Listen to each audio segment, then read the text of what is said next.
अपन पढ़ रहे थे जलवायु।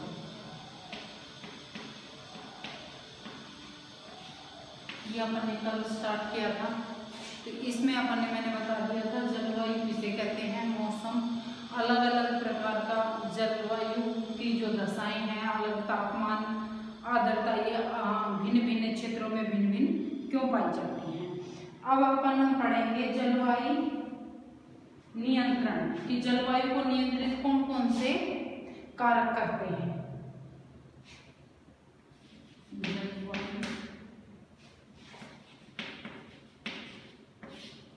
नियंत्रण, या आप इसको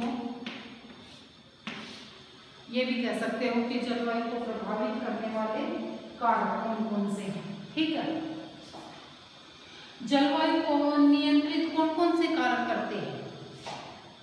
देखो इसमें अलग अलग, कल भी अपन ने पढ़ा था कि अलग अलग क्षेत्र में अलग अलग जलवायु भिन्न भिन्न पाई जाती है। क्यों पाई जाती है, इसके कारण अनेक हैं। जैसे पहला है अक्षांश,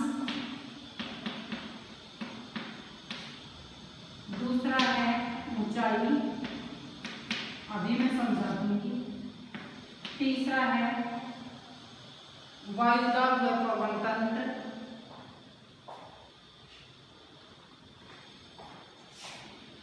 वायुदाब व पवन तंत्र, चौथा है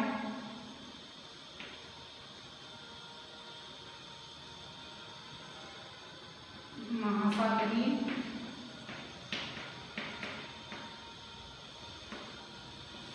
धाराएं, पांचवा है इसमें समुद्र से दूरी, समुद्र से दूरी, और चौथा है इसमें ऊंचा और सुरक्षा। इधर लिख देती हूँ मैं, चौथा है ऊंचा और लक्षण। अब आप या तो जलवायु को नियंत्रित करने वाले कारक लिख सकते हो, या आप ऐसे भी लिख सकते हो कि भारत की जलवायु को प्रभावित करने वाले कारक। भारत की, दोनों सेम ही है, ये जलवायु को प्रभावित करने वाले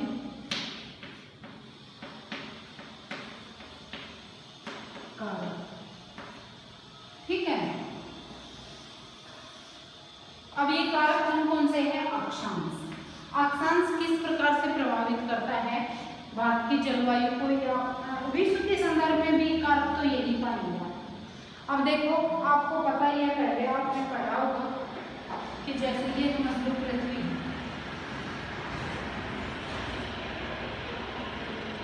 ठीक है, अब इसमें ये अक्षांश रेखाएं होती हैं और ये ध्रुव। ठीक है, अक्षांश किस प्रकार से प्रभावित करता है भारत की जलवायु को या विश्व की जलवायु को, जलवायु को। तो इसमें 0 डिग्री की जो है ये, इसको क्या बोलते हैं, विषुवत रेखा या भूमध्य रेखा, भूमध्य रेखा। अब ये ध्रुव है, ध्रुव, ये ध्रुव, ये दक्षिणी ध्रुव, ये आपने पहली कक्षा में, पिछली कक्षा में पढ़ा भी होगा। अब भूमध्य रेखा है, इससे अपन ध्रुवों की ओर जाएंगे, ध्रुवों की ओर जैसे जाएंगे तापमान कम होता जाएगा। क्यों, क्योंकि भूमध्य रेखा पर सारा साल सूर्य की किरणें, आपने पिछली कक्षा में पढ़ा होगा दिन रात कैसे बनते हैं, ये पढ़ा था ना, ऋतुएं कैसे बनती हैं, ये सूर्य और पृथ्वी की जो परिभ्रमण और परिक्रमण गति है ना, उनसे होता है। तो भूमध्य रेखा पर सूर्य की किरणें सारा साल सीधी चमकती हैं। जहां पर सूर्य का प्रकाश अधिक प्राप्त होता है वहां पर तापमान अधिक होता है, और जहां पर सूर्य का प्रकाश कम प्राप्त होता है वहां पर तापमान कम पाया जाता है। ठीक है, अब जो जो अपन ध्रुव हैं ये बर्फ से ढके हुए हैं, आपने पहले भी पढ़ा होगा। जो जो अपन भूमध्य रेखा से और ध्रुवों की तरफ जाएंगे तापमान कम होता जाएगा, तापमान कम होता जाएगा। ठीक है, अब ये तापमान कम क्यों होता है मैंने बता दिया। सूर्य की किरणें जब सीधी पड़ती हैं वहीं तापमान अधिक रहता है, तिरछी पड़ती है तो उसमें ताप की मात्रा कम रहती है। अब आपने अपने भारत में भी देखो कर्क रेखा जो है 23.5 डिग्री की कर्क रेखा, एक बार मैं ये मिटा लेती हूँ इधर, मैं बना दूं छोटा।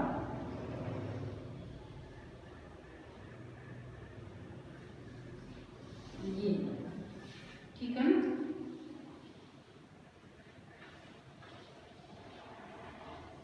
ये रफली मैप है। अब ये कर्क रेखा है, ये भारत के बीचों बीच से गुजरती है।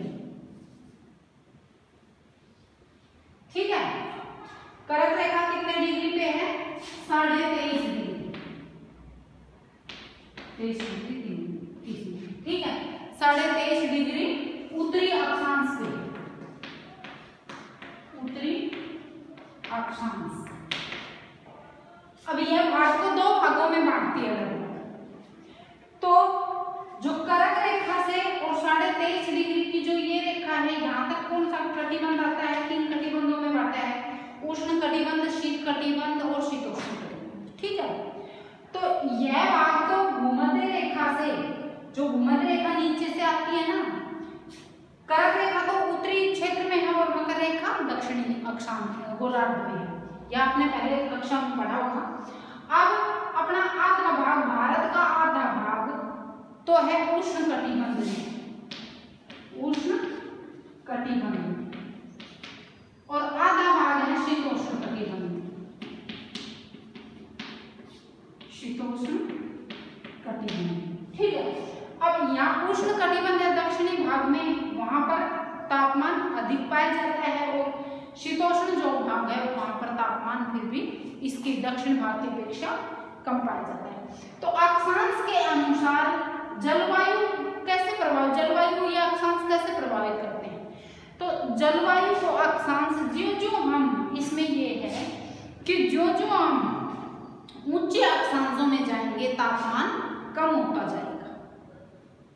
समझ गए ना, क्योंकि तापमान है वो मुख्य कारक है जलवायु का, इसी से जलवायु निर्धारित होती है। जहाँ पर तापमान अधिक कम पाया जाता है वहां पर आर्द्रता की मात्रा भी मापी जाती है, ये वहां पर वर्षा की मात्रा भी तापमान से ही प्रभावित होती है। ठीक है, तो अब अक्षांश के अनुसार आपको ये लिखना है इसमें जैसे वर्णन में कि जो जो अपन उच्च अक्षांशों में भूमध्य रेखा से उच्च अक्षांशों में जाएंगे तापमान कम होता जाएगा, भूमध्य रेखा के पास तापमान अधिक पाया जाता है। अब अक्षांश किस प्रकार से, अब भारत के संदर्भ में पढ़े, ये तो विश्व के संदर्भ में था, ये भारत के संदर्भ में पढ़े तो भारत का दक्षिणी भाग भूमध्य रेखा के नजदीक होने के कारण वहां पर तापमान अधिक पाया जाता है, और भारत का, क्योंकि कर्क रेखा भारत को 2 भागों में विभाजित करती है, तो भारत का उत्तरी भाग शीतोष्ण कटिबंध में पड़ता है तो वहां पर तापमान कम पाया जाता है। अब इसी प्रकार से ऊंचाई किस प्रकार से जलवायु को प्रभावित करती है? ऊंचे क्षेत्रों में अपन जाएंगे, ऊंचे क्षेत्रों का मतलब है कि जैसे अपने भारत में नहीं, नेपाल में अपने ये जो भौगोलिक क्षेत्र बांट रखे हैं वो है तो नेपाल में, लेकिन हिमालय जो है वो भारत में फैला हुआ है। तो हिमालय में सबसे विश्व की सबसे ऊंची चोटी पाई जाती है, कौन सी चोटी है वो? Mount Everest. अपन ने भौगोलिक क्षेत्र पढ़े तब पढ़ा भी था, माउंट एवरेस्ट, जिसकी ऊंचाई कितनी है?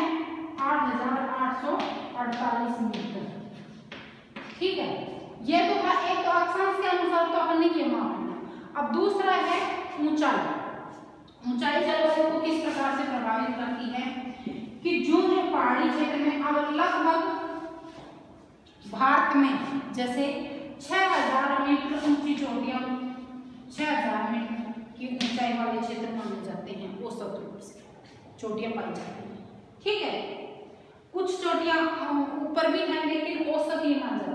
अब जो आप यही है कि ऊंचाई में जाएंगे, जैसे ये तो अक्षांश के अनुसार था, अब जो जो अपन हाइट में, जैसे अपना वायुमंडल लगभग 1600 किलोमीटर तक ही फैला हुआ है वायु, तो जो जो अपन ऊंचाई में जाएंगे, जैसे धरातल भाग में आप देखते हो जम्मू कश्मीर है, ऊंचे क्षेत्र में पहाड़ी क्षेत्र है, वो ऊंचाई में पहाड़ों पे जाते हैं, गर्मियों में भी वहां पर ठंडा मौसम पड़ जाता है, वहां विरल वायु पाई जाती है। लेकिन जहां पर अगर ऊंचाई अधिक में जाएंगे वहां पर ठंड पाई जाएगी, कम तापमान पाया जाएगा। ठंड का मतलब है तापमान का कम होना। और नीचा, जो नीचा क्षेत्र होगा वो समुद्र तल से ऊंचाई मापी जाती है हमेशा, क्योंकि वहां का पानी एक समतल होता है, तो वहीं से ऊंचाई मापी जाती है। तो जो जो अपन ऊंचाई वाले क्षेत्रों में जाएंगे, पहाड़ी क्षेत्रों में जाएंगे, तापमान कम होता जाएगा। ठीक है। अब इसी प्रकार वायु दाब हुआ पवन तंत्र। अब वायु दाब, वायु जब इकट्ठी हो जाती है, ठीक है, वायु दाब से क्या मतलब है, वायु में दबाव होता है, जब वो इकट्ठी हो जाती है तो वो भारी हो जाती है, और जब वो गर्म होके हल्की होके उठती है तो वो हल्की हो जाती है। ठीक है। तो जहां पर तापमान अधिक पाया जाएगा वहां पर वायु दाब कम पाया जाएगा, क्योंकि वायु जलती नहीं है, वो हल्की होके ऊपर उठ जाती है। ठीक है। जहां पर वायु का तापमान अधिक पाया जाएगा वहां पर वायु दाब भी कम पाया जाएगा। वायु जब ठंडी होके, जैसे ऊंचे क्षेत्रों में जाएंगे अपन, पहाड़ी क्षेत्रों में, वहां पे वायु दाब अधिक पाया जाता है, क्योंकि वो जम जाती है वायु ठंड में, और गर्म होकर वायु हल्की होकर ऊपर उड़ जाती है, तो वो स्थान खाली हो जाता है ना। तो वायु दाब तो ये होगा। पवन तंत्र से क्या मतलब है, अब जिस प्रकार से पवनें उच्च वायु दाब क्षेत्र से निम्न वायु दाब की तरफ चलती है, हमेशा पवनों की यह स्वभाव है कि पवनें उच्च वायु में दाब होता है, मैंने बता दिया तुम्हें, प्रेशर होता है वायु में। तो वायु जब ठंडी होती है तो वो एक जगह जम जाती है, ठंडी होती है। जैसे आप देखो बर्फ है, आप बर्फ भारी हो जाती है ना, उसका आयतन अधिक हो जाता है जम के, क्योंकि वो ठंडी हो जाती है, और जब वो पानी पिघल जाएगा तो वो हल्का हो जाता है, वो कम जगह घेरेगा। ऐसे ही वायु में वही दाब है कि ठंडी होकर वायु जम जाती है तो उसमें वायु में भार अधिक होता है या दाब अधिक हो जाता है, और हल्की होकर वायु उठ जाती है, वो हल्की हो जाती है तो उसमें वायु दाब कम हो जाता है। तो ऊंचे तापमान में वायु दाब कम पाया जाएगा और कम तापमान में वायु दाब अधिक पाया जाएगा। ठीक है। इसी प्रकार से पवने वायु दाब से जुड़ी हुई हैं, क्योंकि पवन तो जब चलते हैं, पवन का मतलब है बहती हुई हवा, वायु बहती हुई हवा, या वायु को ही पवन कहा जाता है ना, बहती हुई जिसमें गति होती है। तो इसमें वायु में प्रेशर होता है, प्रेशर जब अधिक वायु दाब वाले क्षेत्र से निम्न वायु दाब की तरफ धक्का लगाता है या धकेलता है तो वायु चलती है। तो वायु की दिशा तय कहां से होती है, उच्च वायु दाब क्षेत्र से निम्न वायु दाब क्षेत्र की ओर पवनें चलती है। कहां से चलती है पवनें, उच्च वायु दाब क्षेत्र से, वायु दाब क्षेत्र से निम्न वायु दाब क्षेत्र की ओर पवनें चलती है। ठीक है। वो चाहे कहीं भी हो। अब एक चीज और आपको यहाँ समझने की है, जैसे धरातल पर वायु दाब कम पाया जाता है और समुद्र में वायु दाब अधिक पाया जाता है। जैसे अपने यहाँ कौन सा समुद्र है, नीचे पे हिंद महासागर है, यहाँ अरब सागर है, अरब सागर, और यहाँ बंगाल की खाड़ी। अब मानसून पवनें इधर से तो आती हैं, ठीक है ना, मानसून पवनें यहीं से तो आती हैं, क्योंकि उच्च वायु दाब से पवनें हमेशा उच्च वायु दाब से निम्न वायु दाब की ओर चलती है, स्थल के भाग की ओर चलती है। तो जिन पवनों में, जैसे अगर पवनें समुद्र से आएंगी तो स्वाभाविक है उसमें आर्द्रता अधिक होगी, आर्द्रता अधिक होगी तो वो वहां पर जिनसे टकराएंगे, जैसे आगे उसके आर्द्रता, ये अब मानसूनी पवनें आती हैं इधर अरब सागर और बंगाल की खाड़ी से, अब ये पूर्वी घाट और पश्चिमी घाट पे टकराती हैं। अब ये जो पश्चिमी घाट की जो पहाड़ियां हैं उनमें क्या होता है, इनसे टकरा कर ये इधर जो पश्चिमी मैदान है ना, तटीय मैदान, इनमें अत्यधिक बारिश करते हैं। लेकिन इसके अपोजिट भाग में, क्योंकि वहां पर सारा उसकी आर्द्रता खत्म हो जाती है, और उसके दूसरे पवन विमुखी भाग कहते हैं जिसे, उनमें वो सूखा रह जाता है। जैसे तमिलनाडु का अधिकतर क्षेत्र, क्योंकि यहाँ से भी पवनें सीधी निकल जाती हैं और ये अरब सागर वाली भी मानसून पवनें इधर पश्चिमी घाट पे ही सारी बारिश कर देती है, तो फिर उनकी आर्द्रता कम हो जाती है। तो उनके वो ढाल में जहाँ से वो पवनें चलती हैं वहाँ पर वो उस जैसे अगर समुद्र से चलेंगी आर्द्रता लेके आती हैं वो, और स्थलीय भाग से चलेंगी तो वो शुष्क पवनें होती हैं, ठीक है ना। तो ये भी वहाँ के तापमान और जलवायु को प्रभावित करती है, ठीक है। वहाँ के अगर जैसे अब अपना मरुस्थलीय क्षेत्र है, अब मरुस्थलीय क्षेत्र से जो पवनें चलेंगी वो तो शुष्क रहेंगी, वहाँ का तापमान स्वाभाविक है कि वहाँ का तापमान अधिक रहता है, तो वहाँ से पवनें चलेंगी, वो गर्म पवनें चलेंगी। जिन क्षेत्रों से गुजरेंगी फिर वो वहाँ गर्म पवनें ही, जैसे गर्मी उनमें रहती है उनके साथ वो लेके चलती हैं, अधिक तापमान रहता है उनका, तो वहाँ फिर वो वैसा ही मौसम बन जाता है। अपन जलवायु को प्रभावित किस प्रकार से करते हैं ये कारक पढ़ रहे हैं, ठीक है। अब आगे है ये वायुदाब और पवन तंत्र आ गया होगा आपके समझ में। अब है महासागरीय धाराएं। अब महासागरीय धाराएं किस प्रकार से जलवायु को प्रभावित करती हैं, यह भी इसी प्रकार से प्रभावित करती हैं। जैसे देखो महासागरों से गर्म जल धाराएं और ठंडी जल धाराएं चलती है, ठीक है। जिस क्षेत्र में तापमान अधिक है वहां के महासागरों का भी तापमान अधिक मिलेगा आपको, और जिन क्षेत्रों में तापमान कम है वहां पर ठंडी पवनें चलेंगी, ठीक है। तो ये भी वहां के फिर जहां पर जिन क्षेत्रों में जाएंगी ठंडी पवनें वहां पर ठंडा होगी, और जिन क्षेत्रों में गर्म पवनें चलेंगी वहां पर गर्मी, तापमान अधिक हो जाएगा। इसी प्रकार समुद्र से समुद्र के नजदीक वाला भाग, क्योंकि पानी मैंने तुम्हें कल भी बताया था, पानी का स्वभाव होता है कि वो न तो जल्दी से गर्म होता है और एक बार गर्म होने के बाद धीरे धीरे ही वो ठंडा होता है, लेकिन स्थल का ये स्वभाव होता है कि वो जल्दी से ही गर्म हो जाता है और जल्दी से ही ठंडा हो जाता है। कल वो मरुस्थलीय का तापमान वाला बताया था, तब भी बताया था मैंने। तो समुद्र से दूरी में क्या होगा कि जो जो अपन समुद्री क्षेत्रों से दूर जाते जाएंगे तापमान अधिक होता जाएगा, क्योंकि समुद्र के नजदीक तो सम जलवायु पाई जाती है, ठीक है। इसी प्रकार अगला पॉइंट था अपना उच्चावच लक्षण। उच्चावच से क्या मतलब है कि वहां का धरातलीय स्वभाव कैसा है, मैदानी क्षेत्र है या पहाड़ी क्षेत्र है या पठारी क्षेत्र है, तो वो भी वहां की जलवायु को प्रभावित करता है। अब आज अपन ने पढ़े हैं भारत की जलवायु को प्रभावित करने वाले या जलवायु नियंत्रण के कारक जो थे, वो इसमें अक्षांश, जो जो अपन उच्च अक्षांशों में जाएंगे तापमान कम होता जाएगा, ऊंचाई में जाएंगे तो भी तापमान कम होता जाएगा। इसीलिए जो नैनीताल मसूरी जो ऊंचे क्षेत्र बसे हुए हैं उनमें तापमान कम पाया जाता है। वायुदाब व पवन तंत्र ये दोनों आपस में जुड़े हुए हैं। अधिक तापमान में वायुदाब कम पाया जाता है और कम तापमान में वायुदाब अधिक पाया जाता है, ठीक है। महासागरीय धाराएं जहाँ से गर्म क्षेत्रों में गर्म जल धाराएं चलती हैं और ठंडे क्षेत्रों में ठंडी जल धाराएं, जैसे ध्रुवों से चलेंगी तो वो ठंडी जल धाराएं गुजरेंगी, ठीक है। समुद्र से दूरी, जो समुद्र से अपन दूर जाते हैं तापमान में वृद्धि होती जाती है।